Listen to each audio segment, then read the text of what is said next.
তো আমাদের সমাজে সবচেয়ে আমাদের যে ভুলটা, যে একটা কিতাব আমাদের সমাজে কারবালার নামে প্রচলিত বিষাদ সিন্ধু, সেই কিতাবের লেখক হলো মীর মুশাররফ। সেই মীর মুশাররফ ছিল তথাকথিত যে আমরা শিয়া বলি, শিয়া সম্প্রদায়ের সে একজন এজেন্ডার ছিল। এই মীর মুশাররফ সে কারবালার সঠিক ইতিহাসকে বিকৃতি করে সমাজের মধ্যে যে একটা উপন্যাস লিখছে, ওই উপন্যাসটা বাংলাদেশের মধ্যে খুবই বেশি প্রচলিত। যেই সমস্ত মানুষ আলেম না, তারা ওই আসলে সে সম্পর্কে, মীর মুশাররফের সম্পর্কে না জানার কারণে যখনই ওই মুহররম মাস আসে, অনেকেই আমরা ওই কারবালার ইতিহাস নিয়ে মীর মুশাররফের ওই কিতাবটা পড়ি, যার কারণে ওই কিতাবের মধ্যে মীর মুশাররফ সে অকথ্য ভাষায় আল্লাহর নবী প্রিয় সাহাবী আমির মুয়াবিয়াকে অকথ্য ভাষায় গালাগালি করেছে। তো ওই ইতিহাস যখন আমরা জানি, আমাদের মধ্যে তখন ওই মুয়াবিয়া নিয়ে সমালোচনা চলে আসে। আসলে আমির মুয়াবিয়ার কি মর্যাদা, এই সম্পর্কে আমি আজকে আপনাদের সামনে বলবো। তো আসলে এই কারবালার ঘটনা এবং মুয়াবিয়াকে সমালোচনা করার আসল মূল কারণ কি? প্রথম যেই কারণটা আমি আপনাদের সামনে বলেছিলাম, যে ইবনে সাবা, যে সাবাই গোষ্ঠী, যেই ইবনে সাবা আমি বলছিলাম যে আল্লাহ রসুলের জামানা থেকে যে ইহুদি যারা মুসলমানদের ক্ষতি করতে চেয়েছিল, যারা বাহ্যিকভাবে যুদ্ধের মাধ্যমে যখন মুসলমানদের সাথে কোনোভাবেই পেরে উঠেছিল না, যখন মুসলমানদের জয় জয়কার দেখেছে, যখন মুসলমানদের উত্থান দেখেছে, সারা দুনিয়ার মধ্যে মুসলমান ইসলাম ধর্ম ছড়িয়ে পড়েছে, তখন তারা যখন মুসলমানদের সাথে সরাসরি মোকাবেলা করে পারে নাই, তখন তারা মুসলমানদের যেই মূল পয়েন্টটা ছিল যে মুসলমানদের আসলে এই জয়ের কারণটা কি, একমাত্র কারণ তারা বের করেছিল যে মুসলমানদের ঐক্য থাকার কারণেই মুসলমান এই ইসলামটা সারা পৃথিবীর মধ্যে ছড়িয়ে পড়েছিল। তো এই ইহুদি এজেন্ডার ইবনে সাবা সে এবং তার দল তারা যেই পরিকল্পনা করেছিল যে মুসলমানদেরকে পরাজয় বরণ করতে হলে মুসলমানদেরকে যুদ্ধের মাধ্যমে পারা যাবে না, বুদ্ধির মাধ্যমে করতে হবে। ওই তারা সর্বপ্রথম যে মুসলমানদের মাঝে কিভাবে বিভক্ত করা যায়, দুই দলে বিভক্তি করা যায়, মুসলমানদের পরস্পরের মধ্যে কিভাবে ষড়যন্ত্র করে তাদের মধ্যে একে অপরের মধ্যে হিংসা বিদ্বেষ সৃষ্টি করা যায়, ওই পরিকল্পনাটি তারা কাজ চালিয়ে গিয়েছিল। তো তাদের আমি বলেছিলাম উমরের জমানায় তারা পারে নাই, কিন্তু উসমান রাদিয়াল্লাহু তাআলা আনহু এর জমানায়, উসমান রাদিয়াল্লাহু তাআলা আনহু যেহেতু নরম মিজাজের সাহাবী ছিলেন, এই কারণে উসমান রাদিয়াল্লাহু তাআলা আনহু এর সরলতাকে তারা এটাকে বিশেষ সুযোগ মনে করে তারা উসমান রাদিয়াল্লাহু তাআলা আনহু এর সময় থেকেই ইবনে সাবার দল মুসলমানদের মধ্যে তারা প্রবেশ করলো এবং মুসলমানদের মধ্যে একের পর এক বিভক্তি করা সৃষ্টি করলো। তো হযরত উসমান রাদিয়াল্লাহু তাআলা আনহুকে শহীদ করা নিয়ে মূলত মুসলমানদের মধ্যে দুইটা দলে বিভক্ত হয়েছিল। তো যেই দুইটা দল সাধারণভাবে বিভক্ত হয়েছিল, হযরত আমির মুয়াবিয়া এবং আলী রাদিয়াল্লাহু তাআলা আনহু। আসলে সাহাবায়ে কেরামের মধ্যে মূলত কোনো ধরনের বিভক্তি ছিল না, বিভক্তিটা সৃষ্টি করেছিল ওই ইবনে সাবা তার দলটা। যখন হযরত উসমান রাদিয়াল্লাহু তাআলা আনহুকে শহীদ করা হয়েছিল, তখন ওই ইবনে সাবার দুই দলে তারা বিভক্ত হয়েছিল। এক দল আমিরে মুয়াবিয়ার নিকট গেছে, আরেক দল আলী রাদিয়াল্লাহু তাআলা আনহুর নিকট গেছে। তো তারা দেখলো যে মুসলমানরা যদি এক হয়ে যায় তাহলে তো মুসলমানদের কোনো ক্ষতি করা যাবে না।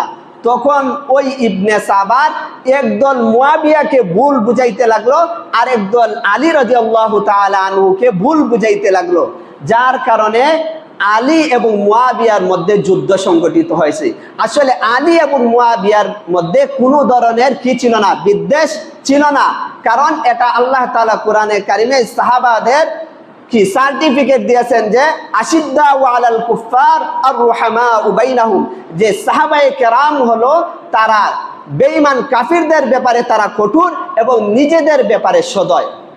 আসলে আলী রাদিয়াল্লাহু তাআলা আনহু এবং আমির মুয়াবিয়া তাদের পরস্পরের মধ্যে আসলে কোনো ধরনের হিংসা বিদ্বেষ ছিল না, তারা পরস্পর আসলে সদয় ছিলেন। কিন্তু ওই ইবনে সাবার দল তারাই মূলত মুসলমানদের মধ্যে দুইটা দলে বিভক্ত করে রেখেছিল। তো আমি বলেছিলাম যে আলী রাদিয়াল্লাহু তাআলা আনহু এবং আমিরে মুয়াবিয়া যখন তারা সন্ধি করেছেন যে মুসলমানদের মধ্যে যুদ্ধের কোনো প্রয়োজন নাই, আমরা যদি যুদ্ধে লিপ্ত হই তাহলে তামাম দুনিয়ার পৃথিবীর মুসলমান দুই দলে বিভক্ত হয়ে যাবে। তো যখন তারা আসলে পরস্পরে পরামর্শ করে যখন কি হয়ে গেছে, ফয়সালা হয়ে গেছে, তখন ওই ইবনে সাবার দল দেখলো যে মুসলমানরা তো তারা পরস্পরে মিলে গেছে, এখন যদি তাদের মধ্যে বিভক্ত না করতে পারি তাহলে আমাদের যে মূল উদ্দেশ্য এটা করতে পারবো না। তখন আসলে একদল মুয়াবিয়াকে কি দিলে ষড়যন্ত্র করতে লাগলো আলীর ব্যাপারে, আর একদল পরামর্শ দিতে লাগলো আলী রাদিয়াল্লাহু তাআলা আনহুকে মুয়াবিয়ার বিরুদ্ধে। আসলে মুয়াবিয়া রাদিয়াল্লাহু তাআলা আনহু কি চাইছিলেন? মুয়াবিয়া রাদিয়াল্লাহু তাআলা আনহু চাচ্ছিলেন যে উসমান রাদিয়াল্লাহু তাআলা আনহুকে যে শহীদ করা হয়েছিল, আলী রাদিয়াল্লাহু তাআলা আনহু যেন শহীদের বিচার করেন। আর আলী রাদিয়াল্লাহু তাআলা আনহুর কথা ছিল যে আগে কি করি, কোন একটা বিচার যদি করতে হয় শরীয়তে, তাহলে ওই দোষীর সরাসরি কি লাগবে, প্রমাণ লাগবে। প্রমাণ ব্যতীত ইসলামে কি করা যায় না, কোনো বিচার করা যায় না। তো প্রমাণ যদি না পাই তাহলে আমি বিচার কিভাবে করব? তো আলী রাদিয়াল্লাহু তাআলা আনহুর কথা ঠিক ছিল। আবার অপরদিকে আমিরে মুয়াবিয়া যে বলছিলেন যে উসমান রাদিয়াল্লাহু তাআলা আনহু শহীদের বিচার করা, এটাও ঠিক ছিল। তাহলে আসলে আলী রাদিয়াল্লাহু তাআলা আনহু যে মত অবলম্বন করছেন উনারটাও ঠিক আছে, আমিরে মুয়াবিয়া যে মত অবলম্বন করছেন উনারটাও কি ঠিক আছে। যার কারণে বলা যাবে না যে সাহাবায়ে কেরাম কি ভুল পথে ছিলেন। আমিরে মুয়াবিয়া যেটা বলছেন যে উসমানের বিচার আগে হোক, এটাও ঠিক আছে। আর আলী রাদিয়াল্লাহু তাআলা আনহু যে কথা বলেছেন যে যদি কোনো একজন ইসলামী শরীয়তে যদি কোনো দোষীর সুস্পষ্টভাবে প্রমাণ না পাওয়া যায় তাহলে তো কি করা যায় না, বিচার করা যায় না। আমি অবশ্যই যদি কি পাই, সুস্পষ্টভাবে উসমান রাদিয়াল্লাহু তাআলা আনহু হত্যাকারীদেরকে দোষী হিসাবে প্রমাণিত হয় তাহলে অবশ্যই আমি তাদেরকে হত্যা করব। তো এই বিষয় নিয়ে যখন তাদের মধ্যে একটু মতানক্য হলো, তো আব্দুল্লাহ ইবনে সাবার দল তারা দুই দলে বিভক্ত হয়ে ওই সাহাবায়ে কেরামের মধ্যে ষড়যন্ত্র করতে লাগলো। মূলত তাদের কারণেই ওই যুদ্ধটা হয়েছিল, যেই যুদ্ধ সিফিনের যুদ্ধ, যে যুদ্ধের মধ্যে প্রায় 70,000 মুসলমান শহীদ হয়। আসলে এটা আলী এবং মুয়াবিয়ার মধ্যে কোনো দ্বন্দ্ব ছিল না, বরং তারা সদয় ছিলেন ওই মুনাফিকরা মুসলমানদের মধ্যে ওই যুদ্ধ লাগাইছে। যার কারণে আমির মুয়াবিয়াকে দোষী বলা যাবে না, আলী রাদিয়াল্লাহু তাআলা আনহুকেও দোষী বলা যাবে না। এটা ছিল যে আলী এবং মুয়াবিয়ার ব্যাপারে যে তারা যে যুদ্ধ করেছেন, আমাদের আকীদা এটাই রাখতে হবে যে আলীও দোষী না, মুয়াবিয়াও দোষী না। আলীর যে মত অবলম্বন করছেন উনারটা ঠিক আছে উনার জায়গায়, আমিরে মুয়াবিয়া যে মত অবলম্বন করছেন উনারটা ঠিক আছে। তাহলে আমরা মধ্যখান থেকে বেঁচে যাব। পরের বিষয়টা আসুন, যেই কারণে আমিরে মুয়াবিয়ার সমালোচনা করা হয়। আমিরে মুয়াবিয়া উনার ছেলে ইয়াজিদকে কি করছেন, পরবর্তী শাসক হিসেবে ঘোষণা করেছিলেন। তো অনেকেই সমালোচনা করে এই জন্যে যে আমিরে মুয়াবিয়া উনার ছেলে ইয়াজিদরে কেন পরবর্তী খলিফা হিসাবে ঘোষণা করেছিলেন। তো আমিরে মুয়াবিয়া রাদিয়াল্লাহু তাআলা আনহু উনার ছেলে ইয়াজিদকে যে খেলাফতের দায়িত্ব হিসেবে তাকে খলিফা হিসেবে ঘোষণা করছেন, আসলে এটা মুয়াবিয়ার একক কি ছিল না, সিদ্ধান্ত ছিল না। কারণ আমি প্রথম সপ্তাহে আপনাদের সামনে বলেছিলাম যে ইসলামের যে খেলাফত যে খলিফা নির্বাচন হয়েছিল তার 4টা পদ্ধতি ছিল। 1 নম্বর পদ্ধতি ছিল যে ইশারা ইঙ্গিতের মাধ্যমে খলিফা নির্বাচন করা, যেটা আল্লাহ রসুল আবু বকরকে ইঙ্গিতের মাধ্যমে খলিফা হওয়ার ইঙ্গিত করে গেছেন। 2 নম্বর ইসলামে খলিফা নির্বাচনের যে পদ্ধতি ছিল যে আগের খলিফা পরবর্তী খলিফার নাম বলে যাবেন, যেটা হযরত আবু বকর রাদিয়াল্লাহু তাআলা আনহু সরাসরি উমর রাদিয়াল্লাহু তাআলা আনহু এর নাম ঘোষণা করে গেছিলেন। 3 নম্বর খেলাফত খলিফা নির্বাচনের পদ্ধতি ছিল যে কয়েকজন ব্যক্তিকে দায়িত্ব আহলে শুরা বানিয়ে দিবেন, যারা ফয়সালা করে একজন খলিফা নির্বাচন করবে, যেটা হযরত উমর রাদিয়াল্লাহু তাআলা আনহু করে গিয়েছিলেন। 4 নম্বর পদ্ধতি ছিল যে সমাজের যারা গুণীজন সম্মানিত ব্যক্তি যারা আহলে ইলম যারা, তারা একজনের কাছে আগে বাইয়াত হবে, পরবর্তীতে সমস্ত মানুষ আম জনসাধারণ বাইয়াত হবে। তো এই চারটা পদ্ধতি ছিল ইসলামের খলিফা নির্বাচনের। তাহলে আসুন আমরা দেখি যে আমিরে মুয়াবিয়া যে ওনার ছেলেকে পরবর্তী খলিফা ঘোষণা করে গেছে, তাহলে ওই চার পদ্ধতির কোনো পদ্ধতির মধ্যে আছে কিনা আমি দেখি অবশ্যই আছেন। যে 2 নম্বর যে খলিফা নির্বাচনের পদ্ধতি ছিল যে আবু বকর রাদিয়াল্লাহু তাআলা আনহু উমরের নাম বলে গিয়েছিলেন, ঠিক তদ্রূপভাবে আমিরে মুয়াবিয়া উনিও কি করছেন, ওনার সন্তানকে পরবর্তী খলিফা নির্বাচন করছেন। তাহলে দেখা যায় ইসলামের খলিফা নির্বাচনের যে চারটা পদ্ধতি, এক পদ্ধতি আমিরে মুয়াবিয়া অনুসরণ করছেন। সুতরাং আমিরে মুয়াবিয়া ওনার সন্তান ইয়াজিদকে খলিফা নির্বাচন করার কারণে আমিরে মুয়াবিয়ার সমালোচনা যদি আমরা করি তাহলে এটা ভ্রান্ত হবে, আমরা দোষী হিসাবে সাব্যস্ত হব। হ্যাঁ, আসুন অনেকের প্রশ্ন, তাহলে আমিরে মুয়াবিয়া উনার ছেলে ইয়াজিদের মতো জঘন্য লোককে কেন নির্বাচন করছেন? 1 নম্বরে শুনুন, আসলে আমিরে মুয়াবিয়া যখন উনার ছেলে ইয়াজিদকে খলিফা হিসাবে না ঘোষণা করে গেছেন, তখন ইয়াজিদ সে কি ছিল না, দোষী ছিল না, তখন সে ভালো কাজই করত, সে তখন ঠিক মতো নামাজ পড়তো, সব কিছু করতো। তো আমিরে মুয়াবিয়ার জমানায় ইয়াজিদ কোনো ধরনের খারাপ কাজ করে নাই। সুতরাং আমিরে মুয়াবিয়া ভাবছিলেন যে আমার সন্তান ভালোই হবে, সে তখন ভালোই ছিল, এই কারণে আমিরে মুয়াবিয়াকে ইয়াজিদের কারণে দোষারোপ করা যাবে না। এটা 1 নাম্বার। 2 নাম্বার, আমিরে মুয়াবিয়া উনি নিজেই কি করেন নাই, ওনার ছেলেকে পরবর্তী খলিফা হিসাবে কি করেন নাই, নির্বাচন করেন নাই, বরং বিখ্যাত সাহাবী মুগীরা ইবনে শুবার পরামর্শক্রমে আমিরে মুয়াবিয়া ওনার সন্তানকে খলিফা হিসাবে ঘোষণা করেন। 3 নাম্বার, যে আমিরে মুয়াবিয়া কেন ওনার ছেলে ইয়াজিদকে খলিফা নির্বাচন করেছিলেন? আসলে ইয়াজিদকে সে রাষ্ট্রদ্রোহীকে দমন করার মতো তার এই কৌশল জানা ছিল, এই কারণে মূলত আমিরে মুয়াবিয়া ওনার ছেলে ইয়াজিদকে পরবর্তী খলিফা নির্বাচন করেছেন। তাহলে কোনোভাবেই আমরা আমিরে মুয়াবিয়াকে ওনার ছেলে ইয়াজিদকে খলিফা নির্বাচন করার কারণে দোষী সাব্যস্ত করা যায় না। তো আমিরে মুয়াবিয়া আরেকটা জিনিস করেছেন, যে আমিরে মুয়াবিয়া যখন ওনার ছেলে ইয়াজিদকে খলিফা হিসাবে ঘোষণা করেন, তো দামেস্কের জামে মসজিদে শুক্রবার যখন খুতবার পূর্ব মুহূর্তে দোয়া কবুলের সময়, তখন উনি ওনার ছেলের ব্যাপারে একটা দোয়া করেছিলেন যে আল্লাহ, যদি আমার সন্তান পরবর্তী খলিফা কল্যাণকর হয় তাহলে আপনি যেন সে খলিফা হয়, আর যদি খারাপ হয় তাহলে আপনি তাকে ব্যর্থ করে দেন।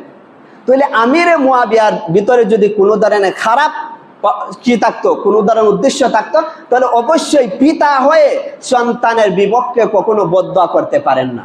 তাহলে এটা দ্বারাও বোঝা যায় যে আসলে আমিরে মুয়াবিয়া ইয়াজিদকে স্বতন্ত্রীতি করে কি করেন নাই, নির্বাচন করেন নাই, বরং উনিও অন্য সাহাবীর পরামর্শে মনে করছেন ভালো হইব, এই কারণে মূলত ইয়াজিদকে কি করেছেন, খলিফা হিসেবে ঘোষণা করেছেন। তাই আমাদের কারো উচিত নয় যে ইয়াজিদকে খলিফা নির্বাচন করার কারণে আমিরে মুয়াবিয়ার সমালোচনা করা। আপনি পরে বলবেন, আগে আমার কথা শুনেন, এখন কথা বলতেছি, পরে আপনি কথা বললেন। তো আমিরে মুয়াবিয়ার সমালোচনা যারা করে, আমিরে মুয়াবিয়ার আগে কি শুনেন, উনার ফজিলত কেমন, ইসলামে উনার মর্যাদা কি দিয়েছে, আর আপনি আমি উনার সমালোচনা করা কি অধিকারটা রাখি। 1 নম্বর আসুন, আমিরে মুয়াবিয়া সম্পর্কে আল্লাহ রাসূল সাল্লাল্লাহু আলাইহি ওয়াসাল্লাম কি বলেছেন।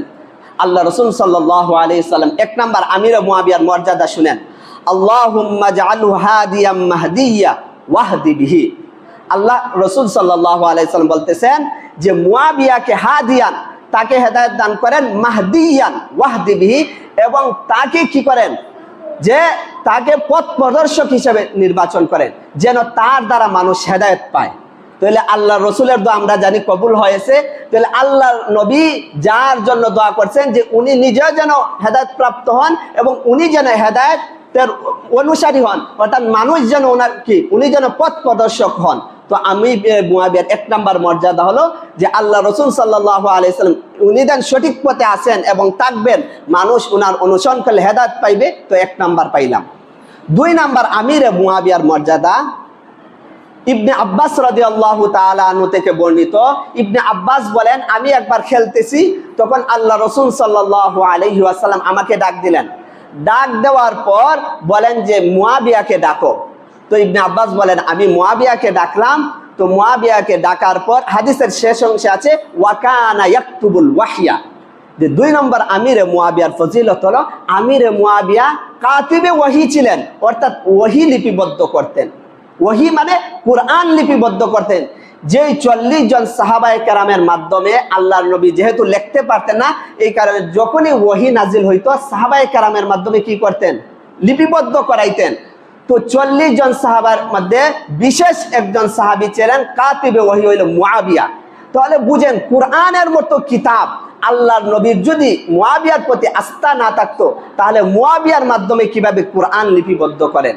তাহলে বোঝা যায় মুয়াবিয়ার ফজিলত কতটুকু। লাখের উপরে সাহাবায়ে কেরাম ছিলেন, কিন্তু আল্লাহর নবী তো সব সাহাবারে ওহী লেখার জন্য কি করেন নাই? নির্বাচন করেন নাই। তাহলে বোঝা যায় অবশ্যই আল্লাহর নবী মুয়াবিয়ার প্রতি আস্থা ছিল। 2 নাম্বার আমিরে মুয়াবিয়ার ফজিলত। 3 নাম্বার আমিরে মুয়াবিয়া সম্পর্কে আল্লাহ রাসূল সাল্লাল্লাহু আলাইহি ওয়াসাল্লাম একটা ঘোষণা দিয়ে গেছেন যে আমার উম্মতের মধ্যে সর্বপ্রথম নৌবাহিনী, জলপথে যেই দলটা জিহাদ করবে ওই দলটা তারা জান্নাতকে ওয়াজিব করে নিয়েছে। তো এই দলটা সর্বপ্রথম যে নৌপথে নৌবাহিনী যে জিহাদটা হয়েছিল, এটা আমিরে মুয়াবিয়া উনি যখন কি শামের গভর্নর ছিলেন, তখন আমিরে মুয়াবিয়ার নেতৃত্বে ওই দলটা সর্বপ্রথম জলপথে জিহাদ করে। তাহলে বোঝা যায় আল্লাহ রাসূল সাল্লাল্লাহু আলাইহি ওয়াসাল্লাম কি বলছেন? এই দলটা জান্নাতকে ওয়াজিব করে নিয়েছে। তাহলে আমির মুয়াবিয়া ছিলেন সেই দলের প্রধান সেনাপতি। তাহলে আমির মুয়াবিয়া কি করেছেন? জান্নাত ওয়াজিব করে নিয়েছেন। 3 নাম্বার আমির মুয়াবিয়ার ফজিলত।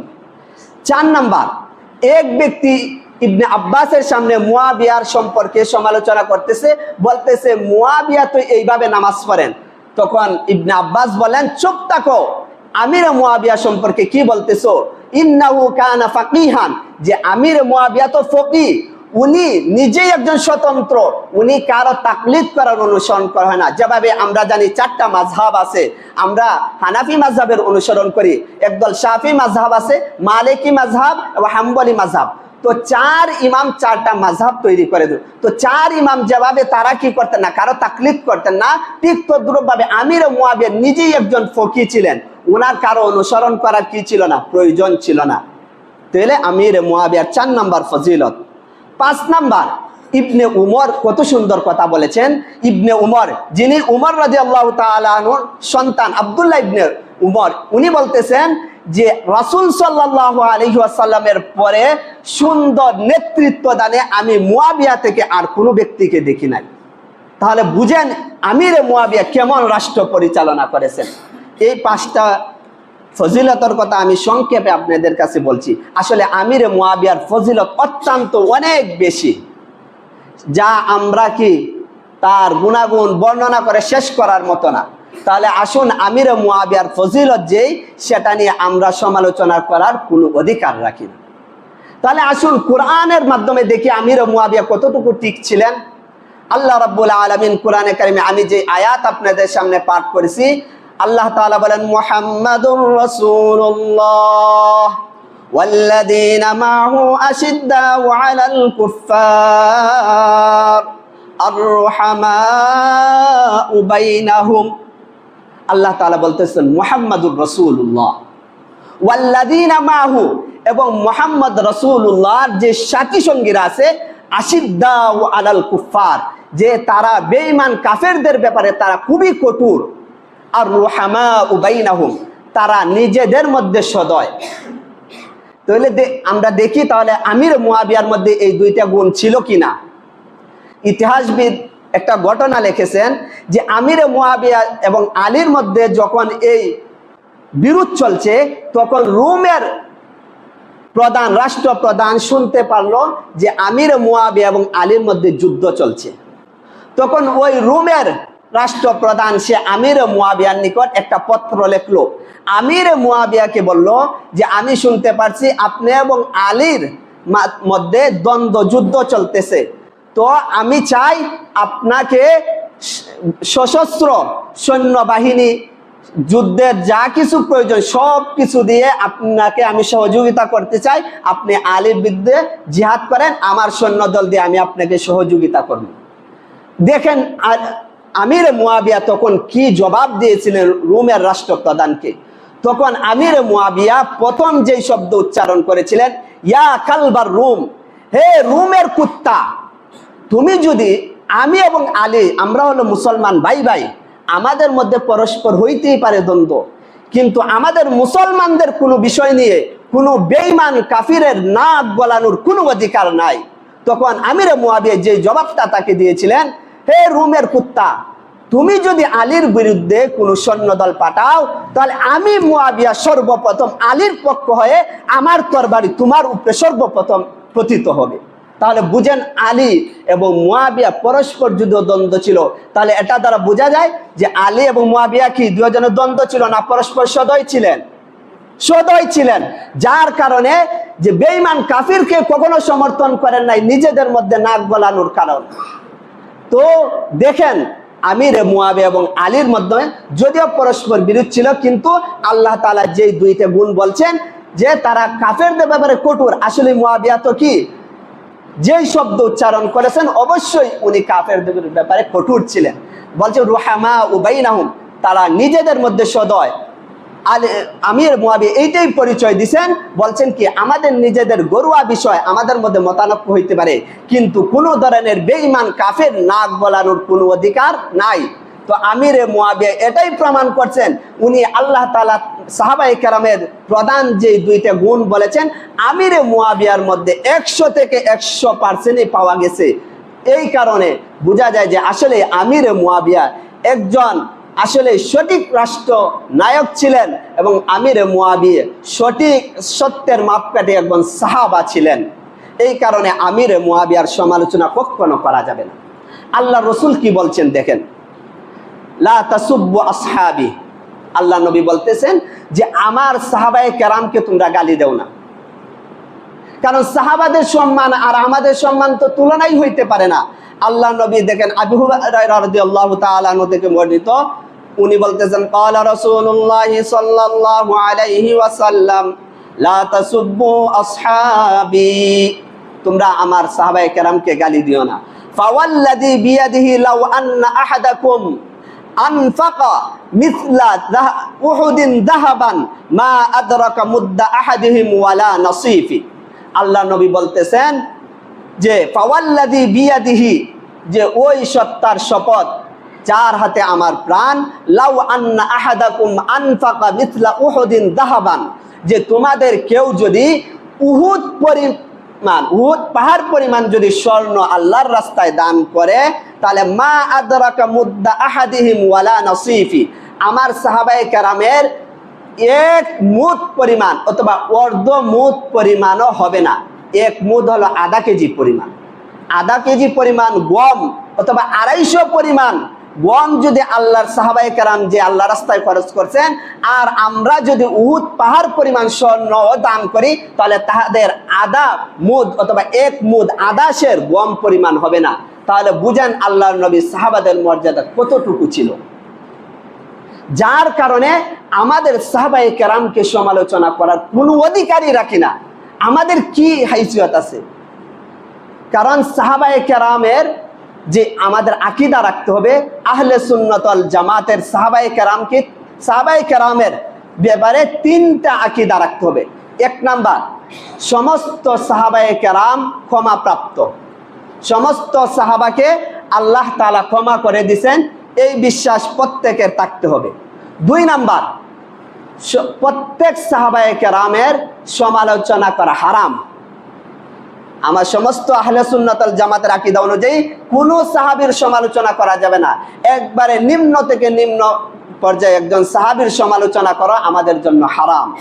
3 নাম্বার, সাহাবায়ে কেরামের ব্যাপারে আমাদের এই আকীদা থাকতে হবে আহলে সুন্নাত ওয়াল জামাতের, যে সাহাবায়ে কেরাম একবারে নিম্ন থেকে একজন নিম্ন সাহাবী সর্বযুগের যে কোনো ওলি আউলিয়ার মর্যাদার চেয়ে একজন সাহাবীর মর্যাদা শ্রেষ্ঠ।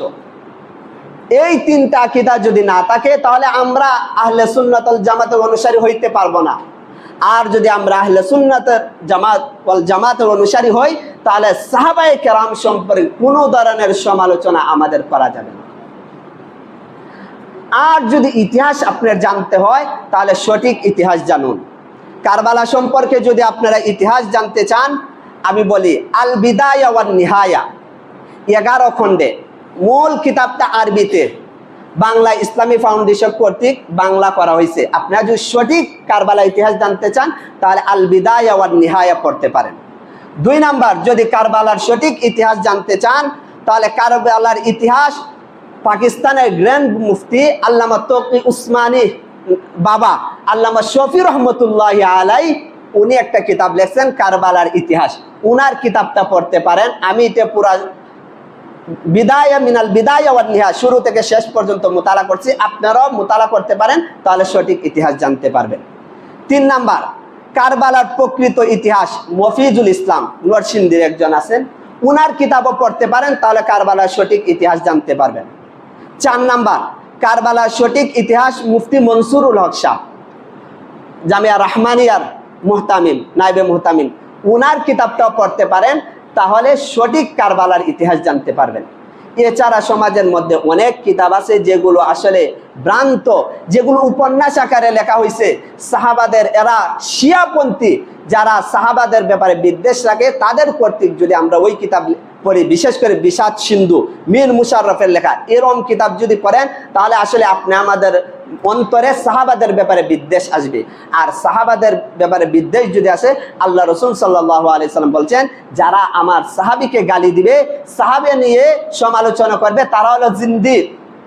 তাহলে সাহাবায়ে কেরামকে সমালোচনা কখনো করা যাবে না, তারা হলো সমালোচনার ঊর্ধ্বে, তাদের দোষ হইতেই পারে, এটা আল্লাহ তাআলা কোরআনে বলছেন কাদ গাফারা লাকুম, আল্লাহ তাআলা তাদেরকে মাফ করে দিয়েছেন।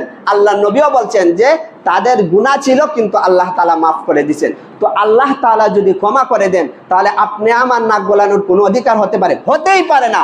আল্লাহ তাআলা যে মহান প্রভু আমাদেরকে সৃষ্টি করেছেন, যিনি মানুষকে সুখ শান্তি দেওয়ার মালিক, যিনি জান্নাত জাহান্নাম দেওয়ার মালিক, ওই প্রভু যদি উনাদেরকে ক্ষমা করে দেন তাহলে আপনি আমি সমালোচনা করে আমার জীবনের সমস্ত আমলকে বরবাদ করা আমাদের জন্য হতভাগ হওয়া ছাড়া আর কিছুই আমি মনে করি না।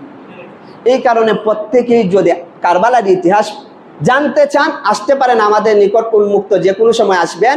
যদি পড়তে চান, আমি যে কিতাবগুলো পড়ছি যে কোনো একটা কিতাব পড়েন, তাহলে কারবালার সঠিক ইতিহাস পাইবেন। সাহাবাদের ব্যাপারে কোনো ধরনের বিদ্বেষ আসবে না, ইসলামের সঠিক ইতিহাস জানতে পারবেন। উপন্যাস থেকে ইতিহাস জানতে যাইবেন না। আদার ব্যাপারী হয়ে জাহাজের খবর নেওয়া এটা খুবই দূষণীয়।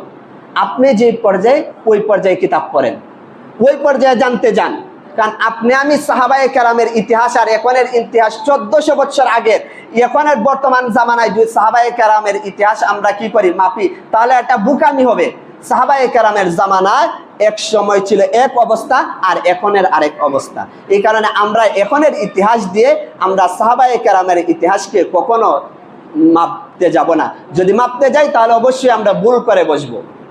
এই কারণে প্রত্যেকেই সঠিক ইতিহাস জানবেন। যদি আমরা যতটুকু পারি জানবো, যদি না জানতে পারি তাহলে আমি চুপ থাকবো।